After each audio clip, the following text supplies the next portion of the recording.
Boa noite. Boa noite, muito bem. Vamos lá então.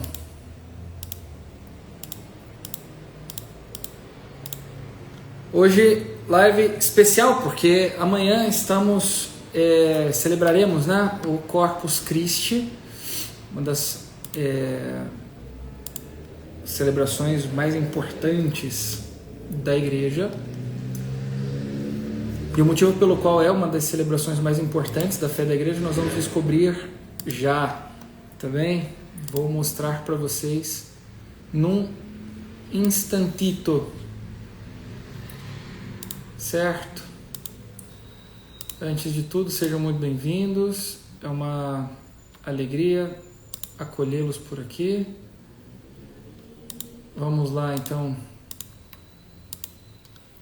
começar a nossa live. A nossa live de hoje. Muito bem. Então é o seguinte, gente, deixa eu modificar um treco aqui. Tô tentando fazer isso aqui funcionar. Acho que é isso, né? Aí, rapaz. E logo depois vem quem? Este aqui. Este aqui vem para aqui. E este aqui vai para lá.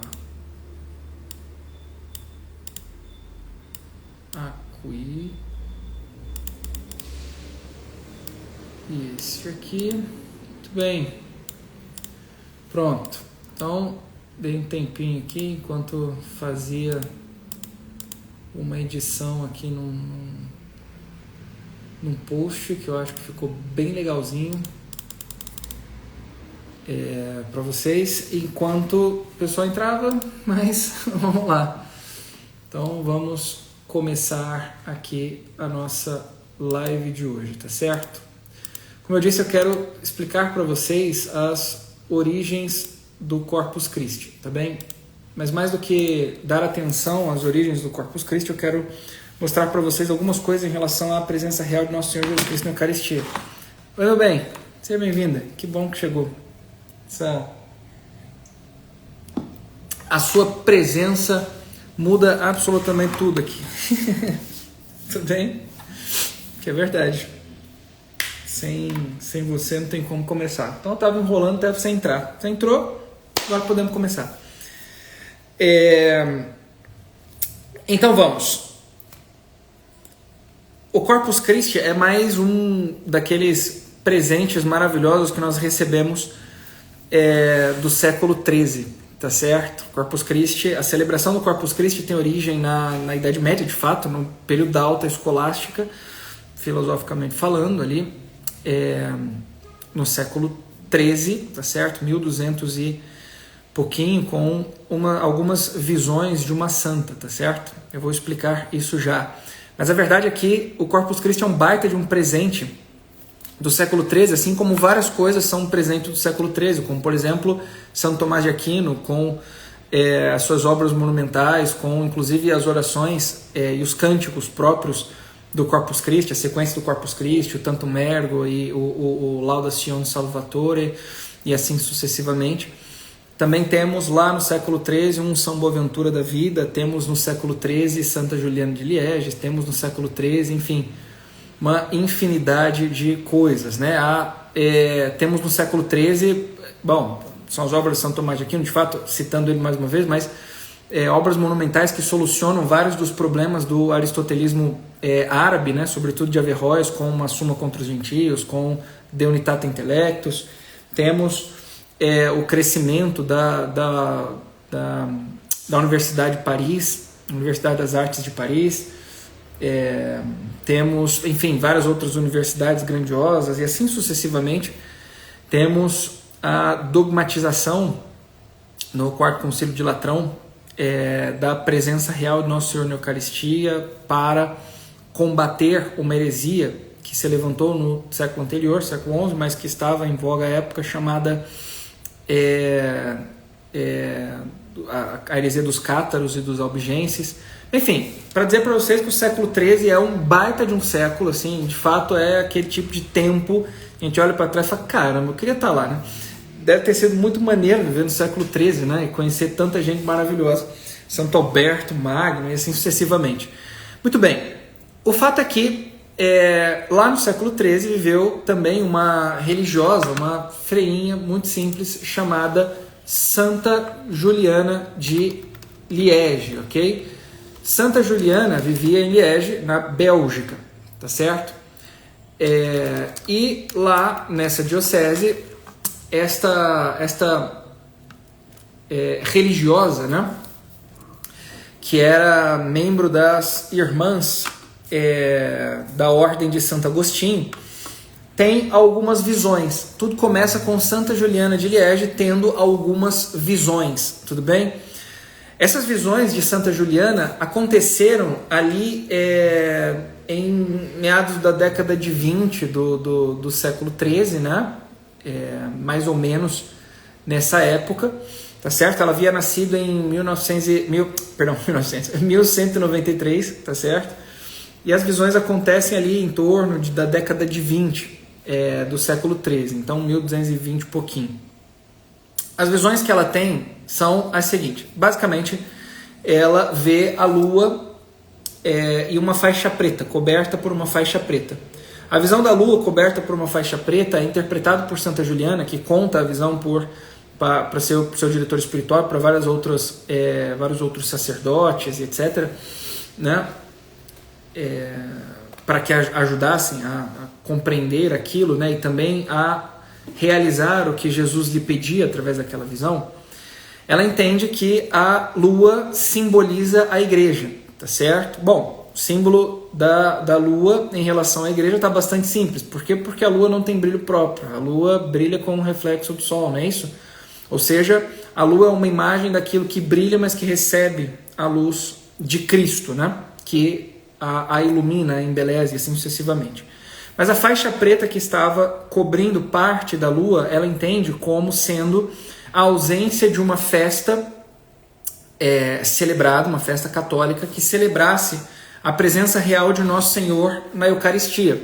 Veja, de novo, essa visão faz total sentido se nós pensarmos no contexto histórico em que ela acontece. De novo, nós estávamos com heresias terríveis, como a dos cátaros e albigenses.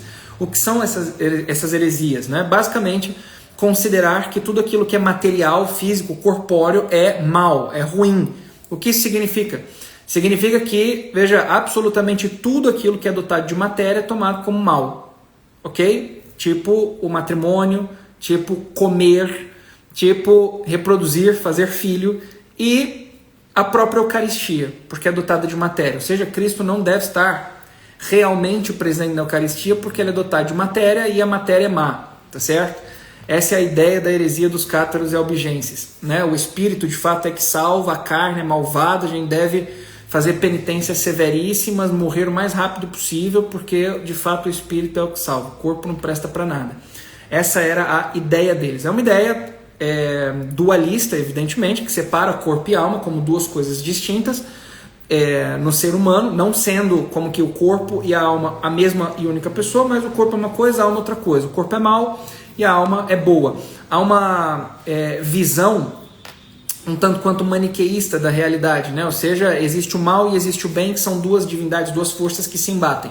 No ser humano, o corpo é aquilo que é mal e a alma é aquilo que é bom. Então, a alma deve ser valorizada, sem dúvida alguma, mas o corpo deve ser jogado fora, jogado de lado, né? Tirado de escanteio, tá certo? No entanto, veja, então quando as visões de Santa Juliana acontecem, fazem total sentido. Veja, o próprio Cristo dizendo, não, isso aí está errado, uma baita de uma heresia, nós precisamos de fato celebrar a presença real na Santíssima Eucaristia. Isso deve acontecer. Veja, antes de continuar, eu preciso dizer uma outra coisa. Eu disse que neste mesmo século também nós temos a definição do dogma da presença real de Jesus na Eucaristia. O que isso significa? Significa que antes não tinha Jesus na Eucaristia? Não, muito pelo contrário. Nós temos, por exemplo, São Cirilo de Alexandria, ali no século III, IV, tá certo? Da igreja, muito antes do século XIII, dizendo que a presença real de Jesus na Eucaristia é absolutamente verdadeira e que num livro chamado Catequese sobre catequeses mistagógicas, né? Ou seja, catequese sobre os mistérios da fé. Então São Cirilo afirma a presença real de Jesus na Eucaristia e diz que é de fato um milagre, transformar o pão e o sangue em corpo e transformar o pão e o vinho em corpo e sangue é um milagre que Jesus realiza a cada Santa Missa. Ele diz o seguinte: não é de se espantar porque Jesus transformou o vinho, a água em vinho nas bodas de Caná. Por que a gente ficaria espantado se ele transformasse o vinho em sangue? Nada mais possível se nós pensarmos ali no poder que ele tem de realizar milagres. Então ele realiza cada Santa Missa. Muito bem. O dogma é definido ali no século XIII por ocasião da necessidade de reafirmar a presença de Cristo na Eucaristia como parte da fé da Igreja, porque haviam pessoas se colocando contra, se opondo, como os cátaros e albigenses. Era um século, de fato, muito conturbado do ponto de vista da heresia. Você veja, nós tivemos, inclusive, no final do século anterior, a fundação da Santa Inquisição. Só um parêntese, antes que vocês se espantem, Inquisição vem do latim inquisitio, que significa investigação. Nós somos acostumados a olhar para o Tribunal da Santa Inquisição com olhares desconfiados, julgando que a igreja matou um montão de gente, quando não é verdade. A verdade é que a Inquisição foi fundada não para matar pessoas, muito pelo contrário, foi fundada para investigar as heresias dentro da própria igreja, ou seja, tem nada de matou bruxa, matou não sei o quê, não, a Inquisição não fez isso. No fundo, quem fez isso foram os protestantes a partir do século XVI. Ok? Isso é a história que conta. O que aconteceu foi uma investigação interna. Por exemplo, Giordano Bruno foi investigado pela Santa Inquisição. Ele era um padre, ok? E tantos outros, né? Como, enfim, Galileu Galilei, né? O caso dele, e assim sucessivamente, são todos católicos, entende? Cuja fé exige que a igreja esteja atenta ao que se está propagando. Porque esse tipo de heresia, como a dos cátaros e albigenses, gerou vários problemas. Porque a igreja precisou investigar a heresia, corrigi-la e pedir que as pessoas que eram membros daquela heresia se retratassem. Porque os católicos piedosos estavam agindo como, vejam só, os reinos costumavam agir quando alguém não era muito querido no meio deles. E o que é que eles estavam fazendo? Pegando os hereges, levando para fora das cidades e matando os hereges. A igreja, para evitar esse tipo de coisa, então funda o Tribunal da Santa Inquisição.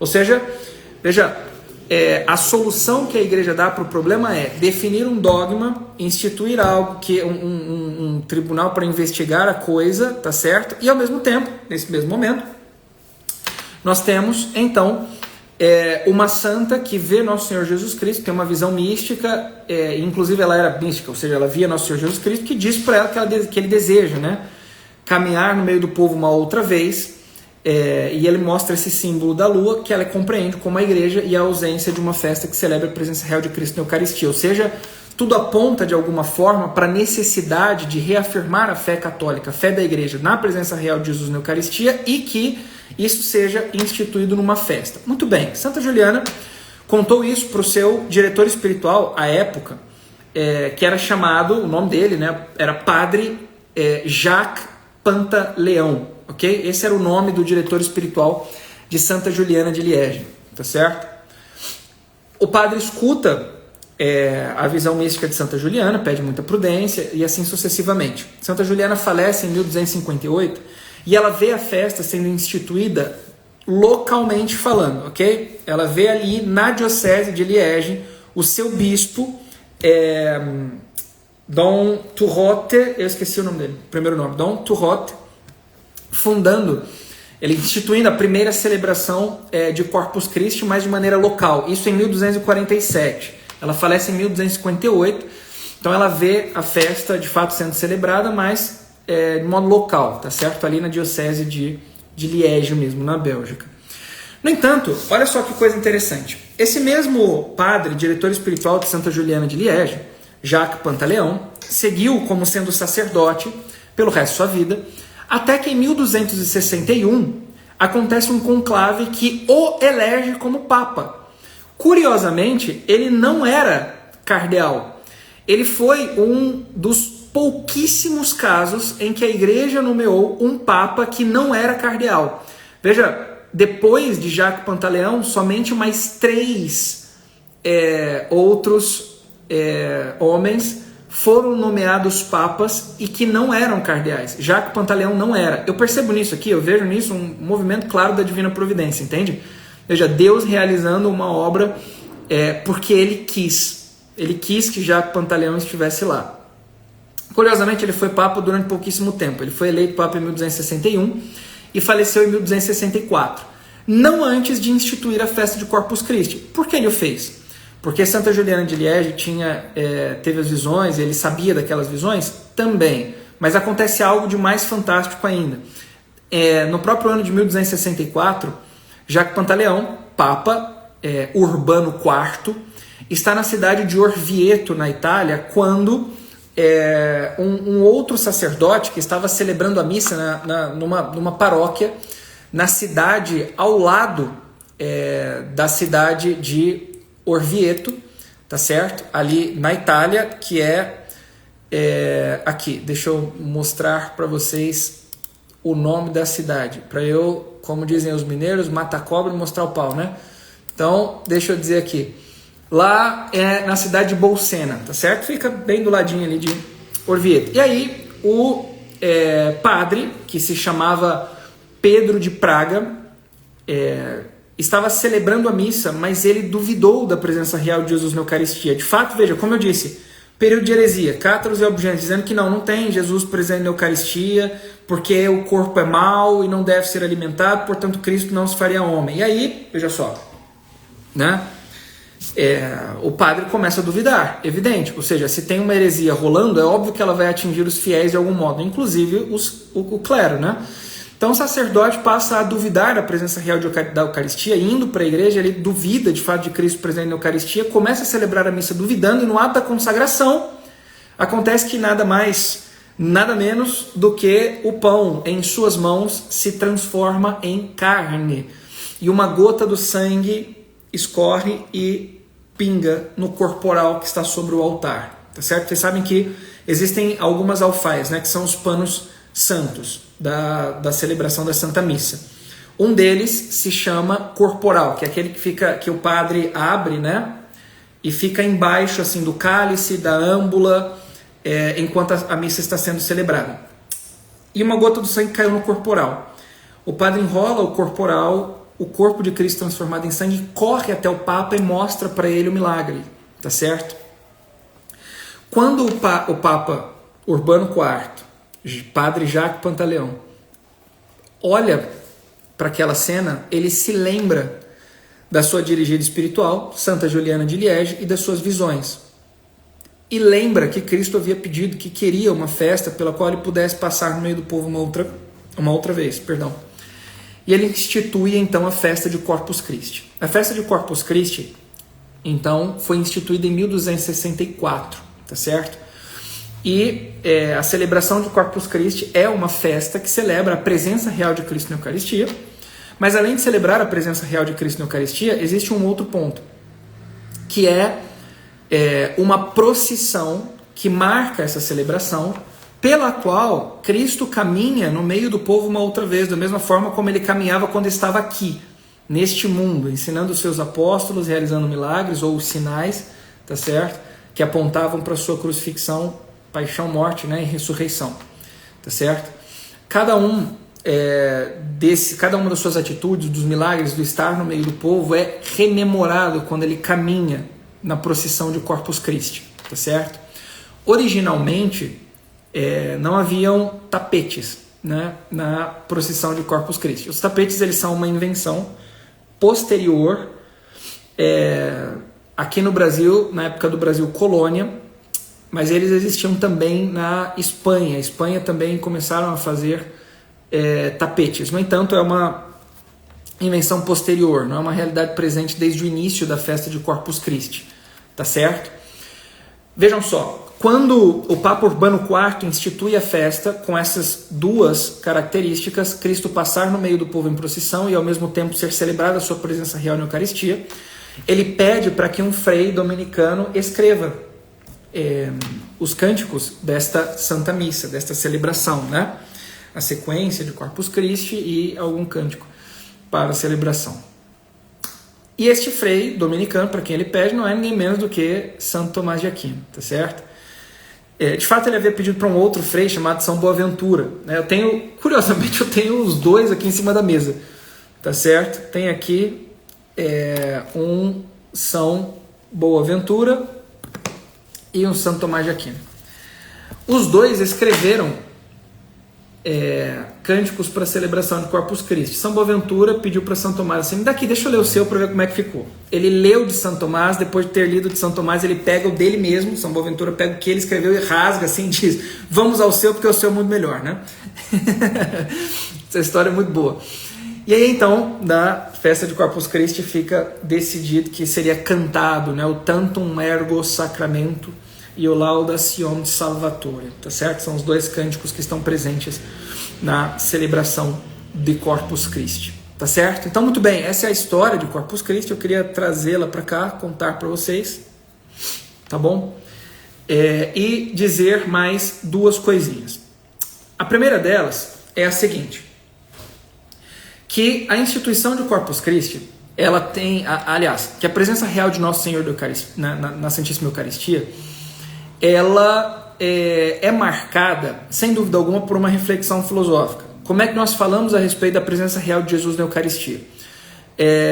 Da perspectiva filosófica, evidentemente, falando sobre o aspecto da transubstanciação, tá certo? O termo que determina, né, ali a transformação do pão em corpo de Cristo, do vinho em sangue de Cristo, é o que nós chamamos de transubstanciação. O que é que significa transubstanciação? Esse é o termo, se vocês procurarem no catecismo, esse é o termo que a igreja utiliza para falar da transformação, né, da mudança do pão em corpo, do vinho em sangue. Transubstanciação. O que isso significa? Transubstanciação significa mudança de substância. Trans é mudança e substância é substância, ok? Transubstanciação. A mudança de substância. Deixa eu explicar uma coisa para vocês. Veja, bastante simples aqui. Vocês me acompanhem, se não entender, me diz aqui no chat, por favor, se não entendeu, e eu explico de novo. Mas todas as coisas que existem na realidade possuem, veja só, um ser, uma essência, aquilo que faz dela ser aquilo que ela é, aquilo que elas são, e algumas características que são naquela coisa. E que poderiam não estar lá, mas que estão, ok? Por alguma razão. Foram colocadas lá, podem ser tiradas, outras podem ser acrescentadas. Como, por exemplo, eu, professor Gabriel, hoje eu estou aqui com uma camisa azul. Eu poderia estar com uma camisa verde, amarela. Poderia estar com uma camisa vermelha, com uma camisa marrom. Eu poderia estar com uma camisa vinho de glitter, tá certo? Eu poderia estar com uma camisa assim sucessivamente. Eu não estaria com uma camisa vinho de glitter porque isso seria muito estranho. Mas o fato é que, veja, a camisa é em mim. Que eu estou com a camisa. Eu poderia estar sem, poderia estar com outra, poderia estar só aqui, eu estou com uma regata por baixo, de regata. Nunca vou fazer isso, mas poderia, entendeu? Ou seja, eu e aquilo que eu estou vestindo, tá certo? São duas coisas distintas. Compreenderam ou não? O que eu sou e aquilo que eu estou vestindo são duas coisas diferentes, não são a mesma coisa. Eu e o meu óculos são duas coisas diferentes. Eu sem óculos não enxergo quase nada. Um palmo à minha frente já está embaçado. O celular está embaçado, eu juro. Então, eu sem óculos não enxergo quase nada. Mas o fato é que, veja, eu e o óculos somos duas coisas distintas. Eu preciso dele, caso contrário eu não enxergarei muito bem. Mas o fato é que há uma diferença entre ele e eu. Tudo isso aqui é o que em filosofia nós chamamos de acidentes. Esse acidente especificamente é o acidente de hábito, tá certo? O meu hábito é a camisa azul e o óculos. E a camisa ainda, o que faz dela ser camisa é outra coisa e não a cor dela. Ela é azul, mas ela poderia ser verde, continuaria sendo uma camisa. O que faz dela ser camisa é a essência de camisa, entende? É aquilo que essencialmente precisa estar para que ela seja uma camisa. Mas não a cor. A cor é nela, é uma qualidade da camisa. Ok? Por exemplo, o fato de eu enxergar mal é uma qualidade minha. Ok? Mas eu não sou menos pessoa. Eu não sou menos Gabriel porque eu enxergo mal. Entendeu ou não? Mas é um acidente. Eu poderia enxergar super bem. Posso fazer uma cirurgia, passar a enxergar maravilhosamente bem. Ou continuar o resto da minha vida desse jeito. Entendeu? É acidental. É diferente de mim. Vocês entenderam o que eu quero dizer? Uma coisa é aquilo que, né, os seres que existem na realidade são, e outra coisa são seus acidentes. Uma coisa é o que é substância e outra coisa é o que é acidente. Uma coisa é a coisa em si, ela mesma, o ser, e outras são as suas qualidades, suas quantidades, entendeu? Seus hábitos, o lugar, a posição, o espaço, entenderam? A ação, a paixão, a relação. Uma coisa é a substância e outras são os seus acidentes. Então, por exemplo, quando nós estamos diante de um pão, imagina um pão francês, ok? O pão francês tem um aspecto, tá certo? Mas ele poderia estar passado e aí a gente sente um gosto estranho, porque ele está passado. A textura dele está estranha, ele já está duro, borrachudo, né? Porque ele já está passado. Ou seja, ele continua sendo pão francês, mas a qualidade dele é definitivamente ruim, ok? Mas pode ser um pão francês maravilhoso, quentinho, acabou de sair. Veja, o estar quentinho, tá certo? Com um aspecto maravilhoso, lindo de se ver, ok? Macio de morder, com a casquinha crocante, macio por dentro, crocante por fora, são acidentes, são qualidades do pão francês, estão nele. Agora imagine um pão ázimo, uma hóstia, tá certo? Aquele lá que a gente está acostumado a receber na Santa Missa, que já é o corpo de Cristo. Mas imagina ela antes da consagração. A hóstiazinha lá, aquele pãozinho branquinho. Aquele pão, ele é pão independente do seu sabor, da sua cor, ok? Eu poderia colocar um coloral na massa e tornar a hóstia vermelha, meio alaranjada, né? Ficaria parecendo um terracota, eu acho, a hóstia. Não vou fazer isso, evidentemente, espero que ninguém faça. Mas o fato é que, mudando a cor, eu não altero o que aquela hóstia é. Ela continua sendo hóstia, apesar da cor ser distinta. Vocês entenderam ou não? O sabor dela, a aparência dela, tá certo? Aquelas qualidades que ela tem, todas elas são no pãozinho, naquele pão, tá certo? Na hóstia. Naquela substância. Durante a Santa Missa, tá certo? Veja, de maneira muito natural, a gente pode, num processo de transformação ou de corrupção, fazer com que as coisas que existem sejam modificadas em seus acidentes. Por exemplo, eu posso perder um braço. Entendeu? Perdi um braço. Sofri um acidente, perdi um braço. Não tenho mais um braço. O Gabriel continua sendo Gabriel só com a mão esquerda. Mas ele não tem um braço. Mas continua sendo Gabriel. O braço é acidental. Não faz o Gabriel ser o que ele é. O Gabriel continua sendo Gabriel mesmo sem um braço. Entendeu? Num processo de corrupção, fui corrompido, não tem mais, é uma privação, eu não tenho mais uma parte que eu deveria ter, ok? Um acidente, né, próprio, deixou de estar aqui, mas eu continuo sendo Gabriel. Tá certo? Isso é natural, isso acontece o tempo todo. Eu posso modificar os acidentes o tempo todo, tá certo? Com alguma dificuldade, se trata de acidentes próprios, como por exemplo os braços são acidentes próprios. Eles não são o que fazem com que eu seja o que eu sou, mas eles são eles são propriedades, são acidentes próprios. Eles são acidentais, são em mim, ok? Mas se eles não estiverem, eu continuo sendo eu. É isso que eu estou querendo dizer. Se são propriedades, são mais difíceis de serem alterados. No entanto, os acidentes são facilmente trocados. Por exemplo, a minha cor. Eu posso tomar 3 horas de sol numa praia e eu vou ficar moreninho. Pronto, modifiquei a cor da minha pele. Entendeu?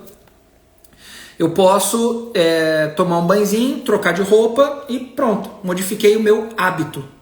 Entendeu? Eu posso, o que mais? Levantar dessa cadeira e modificar a minha posição. Estava sentado, agora estou em pé. Modifiquei um acidente. Eu posso sair dessa sala e ir para minha casa, modifiquei o espaço. Eu posso, pura e simplesmente, deixar o relógio passar, contar o tempo e pronto, modifiquei o tempo. Eu posso estar falando, de repente parar de falar, modifiquei a minha ação. Eu posso levar um soco na cara porque eu estou falando repetidas vezes a mesma coisa. E vocês já estão de saco cheio, fastiados com o que eu estou dizendo. Pronto, sofri uma paixão distinta da que eu estou sofrendo agora. Não tem ninguém aqui me incomodando, nada, pá, levei um soco no rosto, entendeu? Pronto, paixão, eu padeci alguma coisa. Os acidentes são modificados o tempo todo. No entanto, a substância não, ok? A modificação de uma substância se dá por um processo de corrupção ou, tá certo, por um milagre, que é o que acontece na Santa Missa. Nós temos diante de nós um pão, uma hóstia, tá certo? Tá ali, um pãozinho, tá? Que o padre toma nas mãos e vou usar isso aqui, o mouse que é branco. Levantou aqui, pronto, o mouse aqui, branquinho. Levantou o pãozinho branquinho, tá certo? Tá lá, levantou o pãozinho branquinho. Quando o padre diz as palavras da consagração, aquilo que é pão deixa de ser pão e passa a ser o corpo de Cristo. Houve uma transubstanciação, uma modificação na substância. Não é mais pão, é corpo. No entanto, os acidentes permanecem. A cor permanece, o gosto permanece, o cheiro permanece, a aparência ali, o redondinho permanece, tudo permanece. Só o que não permanece é a substância. Isso é modificado por um milagre que Deus realiza toda a Santa Missa. Tudo bem? Ótimo. Aqui tem um ponto importante. Esse é o modo como a igreja geralmente explica a presença real de Jesus na Eucaristia, tá certo? No entanto, de fato, existe uma fundamentação para a presença real de Jesus na Eucaristia que se dá para além dessa explicação filosófica, que é necessária, tá certo? A gente precisa falar sobre a transubstanciação para explicar, né, a possibilidade da mudança do pão em corpo de Cristo, tudo bem? Por mais que continue parecendo pão. Parece pão, mas não é pão. É o corpo de Cristo. Mas como nós fundamentamos isso teologicamente? Baseado nas Sagradas Escrituras, evidentemente. Em que partes das Sagradas Escrituras, mais especificamente? Notem só, aqui nós temos um ponto importantíssimo, maravilhoso, a respeito da presença real de Jesus na Eucaristia. Que é, veja só, a sua fonte na tradição judaica, veterotestamentária, tá certo? Do Antigo Testamento, tudo bem? Em 3 lugares diferentes do Antigo Testamento. Quais são esses lugares? O primeiro deles é a própria Páscoa. Nós sabemos que Cristo instituiu a Eucaristia na Santa Ceia, quando ele tomou o pão em suas mãos, deu graças, partiu e deu aos seus discípulos, dizendo: tomai todos e comei, este é meu corpo, que será entregue por vós. Não foi isso? Muito bem, naquele momento nós temos a instituição da Divina Eucaristia. Mas a Santa Ceia, ela se deu, tá certo? Ela aconteceu como sendo uma parte de uma festa judaica chamada Páscoa, ok? E nós precisamos ver o seguinte: faz sentido Cristo, ao longo da Páscoa, instituir a sua presença real na Eucaristia, ou seja, dar o seu corpo como alimento a cada um de nós, né? Ali na Eucaristia, na Santíssima Eucaristia, na festa da Páscoa? Eu digo para vocês, sim, faz total sentido. Por que razão? Porque Cristo na festa pascal, na celebração pascal, se faz o Cordeiro de Deus que tira o pecado do mundo, no lugar do Cordeiro pascal que era utilizado para a celebração da Páscoa judaica, tá certo? Todos os anos. Compreenderam ou não? Ou seja, todos os anos, os judeus celebravam a Páscoa do seguinte modo: eles tinha uma espécie de rito pascal pelo qual eles se reuniam todos os anos ali, né?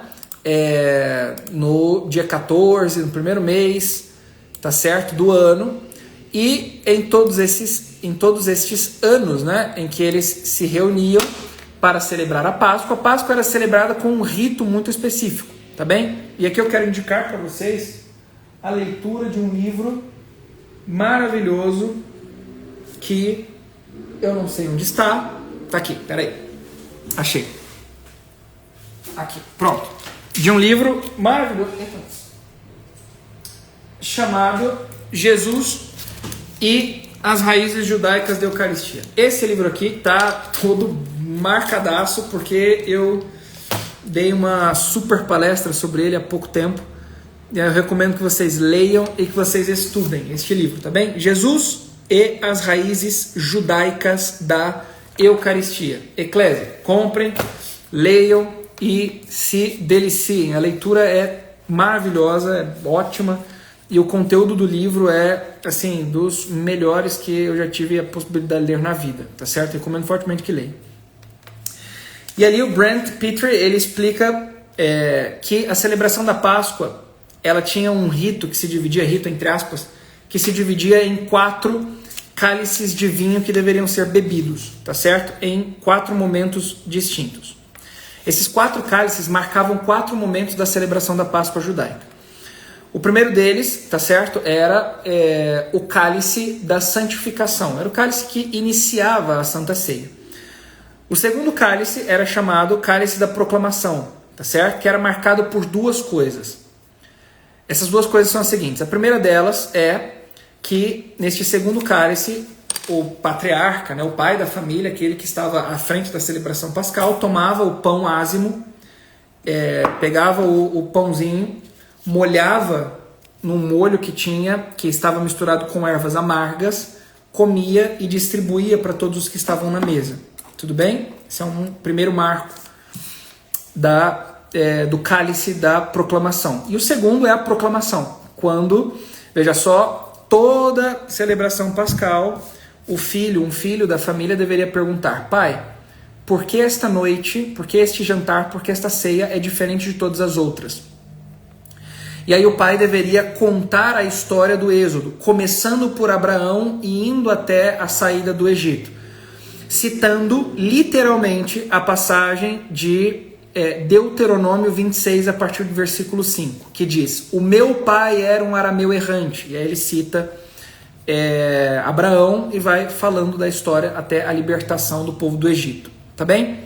Então isso era uma prática própria, anual ali. Todos os anos deveria ser feito isso. E era isso no segundo cálice. Você bebia o segundo cálice de vinho.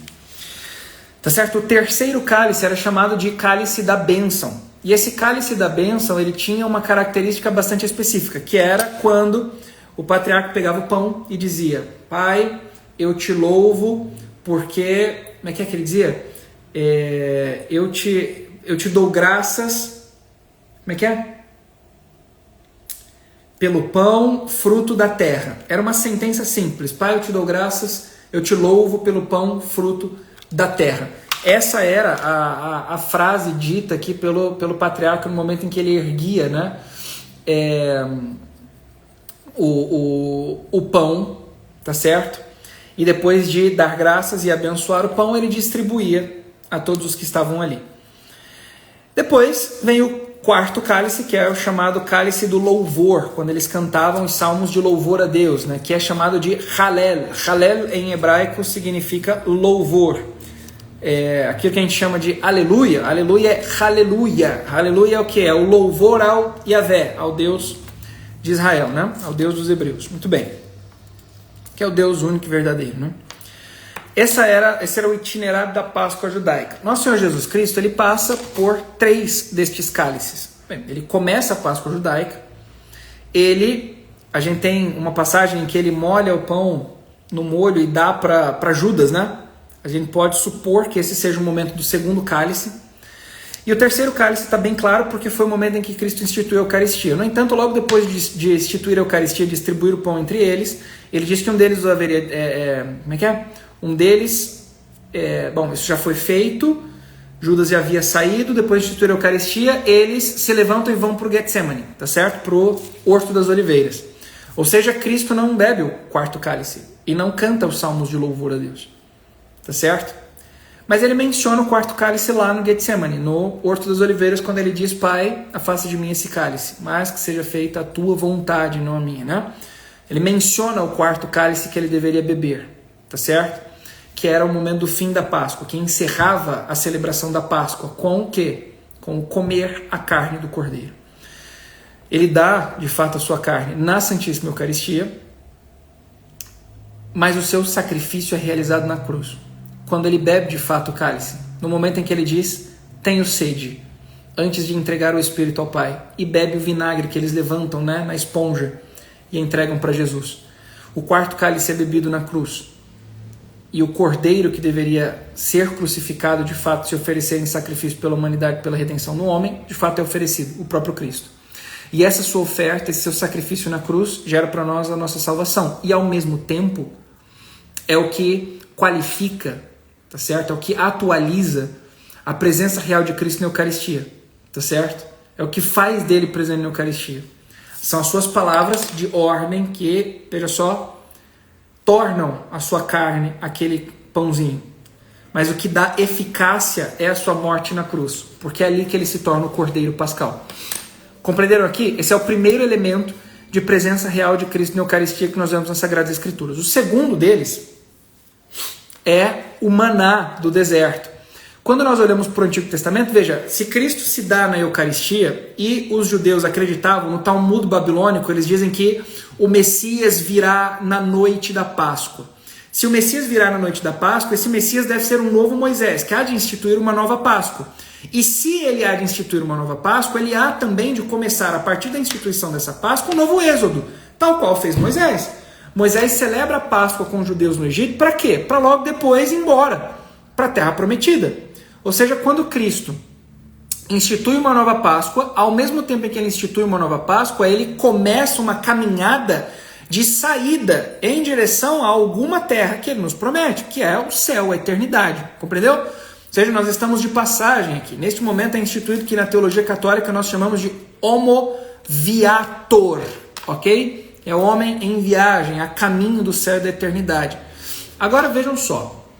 Quando Moisés começa a saída do Egito, no momento em que ele está caminhando para a Terra Prometida com o povo hebreu, o povo começa a reclamar, dizendo que está com fome, não tem comida, blá blá blá. E Deus manda para eles o chamado pão do céu. O que é o pão do céu? O pão do céu é o maná.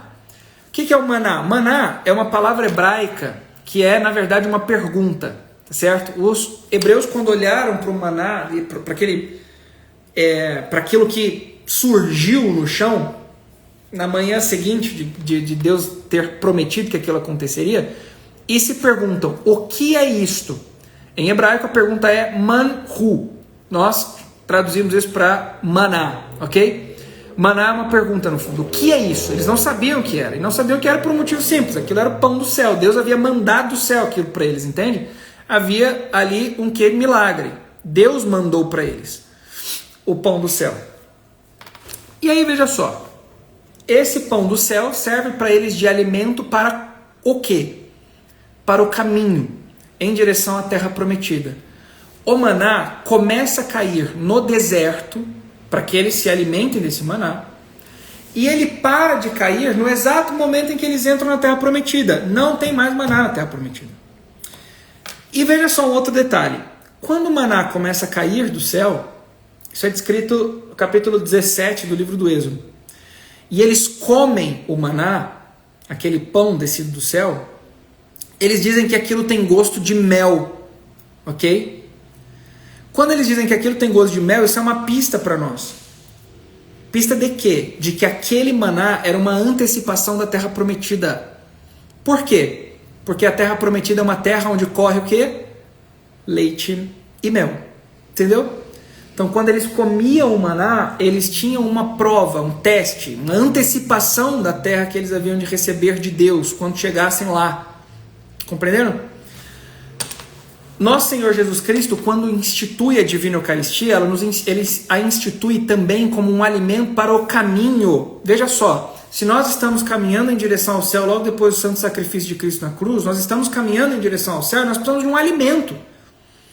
E de um alimento que nos dê força, coragem e sustento para seguir neste caminho, em direção ao lugar que Cristo nos quer dar, a nossa terra prometida, que é o céu.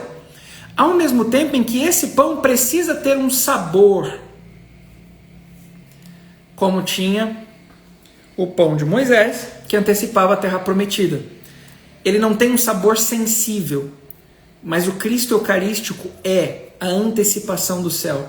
A Santa Missa, veja só, é a antecipação da comunhão eterna e celeste que nós teremos com Deus.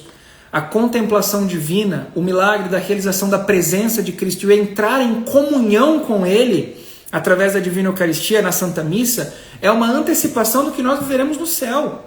Entendeu ou não? Percebe que a eternidade, o céu é isso. Estar em comunhão com Cristo. Uma comunhão plena e perfeita, atual, eterna, naquele exato momento e dali para sempre. Entende? Um gozo, uma alegria imensa. Jubilar, de fato, por estar contemplando Deus ali face a face. E isso é antecipado na Santa Missa. E se a gente quer chegar lá, a Santa Missa é o quê? É o caminho. Entendeu? Muito bem. Ainda um terceiro elemento que faz uma prefiguração do Cristo Eucarístico. Tá bem? Vocês estão me acompanhando, gente? Estão ou não? Estão entendendo? Há um terceiro elemento que faz uma menção, que é uma imagem do Cristo Eucarístico, tá certo? No Antigo Testamento. O templo judaico, tá certo?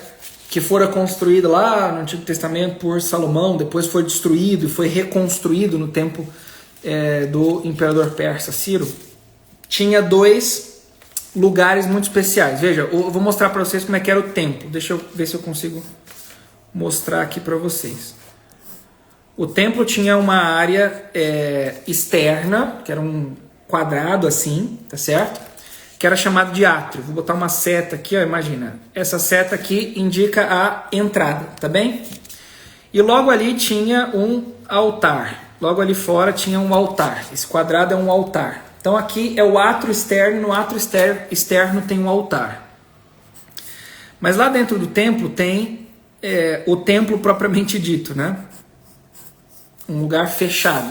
Assim, tem essa área externa, onde tem o altar. Aqui ficava também uma bacia de bronze para purificação dos sacerdotes e tal, mas aqui é o templo propriamente dito. Este templo se divide em 2 ambientes, tá certo? Que são separados por um véu. Este primeiro ambiente é chamado de santo e esse segundo ambiente é chamado de santo dos santos, ok?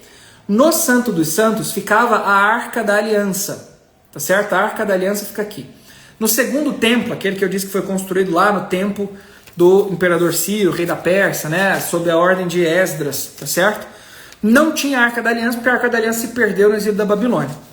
Mas o santo tem 3 objetos, tá certo? Tem um objeto, que deixa eu ver se vai aparecer para vocês, que era um candelabro de ouro, tá certo? Não sei se aparece, acho que não, mais ou menos. Que era um candelabro de ouro, que era um candelabro no formato daquele candelabro judaico mesmo, né? Que tem uma primeira hastezinha aqui, uma perninha, e que vai encurvado assim, né? E que tem 7 velas. Havia lá também uma mesa, né? Uma mesa que era chamada de altar do incenso. Ficava lá queimando incenso o tempo todo. Por que o incenso queimava o tempo todo? Por um motivo muito simples. O incenso precisa queimar o tempo todo porque ali é um lugar que precisa estar marcado por uma oração. E o incenso é o que marca a subida da oração a Deus. Mas veja, o incenso deve estar presente com a oração que sobe a Deus porque deve ter a presença de Deus ali. E o que marca a presença de Deus é um terceiro objeto, que é uma mesa. Tem aqui uma outra mesa que era um altar, né? Um altar dos pães, tá certo? Esse altar dos pães eram chamados de pães da proposição ou de pães da presença ou de pães da face, tá certo? Por quê? Porque os judeus acreditavam que este pão marcava a presença de Deus. E a face de Deus era de algum modo contemplada no pão. Tá certo? Tem uma narrativa muito interessante mesmo, do Talmud babilônico, em que o Talmud diz o seguinte, que naquela época os sacerdotes, tá certo? Pegavam a mesa dos pães, erguiam para o povo que estava do lado de fora ali do templo, do tabernáculo, exibia o pão para o povo e dizia: contemplai o amor de Deus por vós, ok? Veja, o pão, né? O pão na presença era um elemento de contemplação do amor de Deus, ou da presença do próprio Deus no meio deles. Isto é, no fundo, a mesma coisa que fazemos nós. Compreenderam? Contemplar o amor de Deus, que se dá a nós presente num mísero pãozinho, tá certo? Tornando sua carne e o seu sangue, que é verdadeira bebida e verdadeira comida. No fundo, contemplai o amor de Deus por vós, deve ser dito para nós hoje, que olhamos para a Santíssima Eucaristia, onde Cristo se dá a cada um de nós, onde Ele se faz presente para que nós o recebamos, nós comunguemos dele e nos tornemos um só com Ele por seu divino amor. Tá bem? E o Corpus Christi, no fundo, eu quis comentar tudo isso porque o Corpus Christi é, no fundo, um momento em que, mais uma vez, o sacerdote passa no meio de nós, exibindo Cristo presente na Eucaristia, como faziam os sacerdotes judeus, e diz: contemplai o amor de Deus por vós. Tá bem? Muito obrigado pela atenção, espero que essa live tenha ajudado em alguma coisa. Um forte abraço, fiquem com Deus, nós nos vemos por aí, tá certo? Tô por aqui. Caso tenha alguma dúvida, podem perguntar na caixinha lá dos stories. Um forte abraço, fiquem com Deus e até a próxima. Tchau, gente.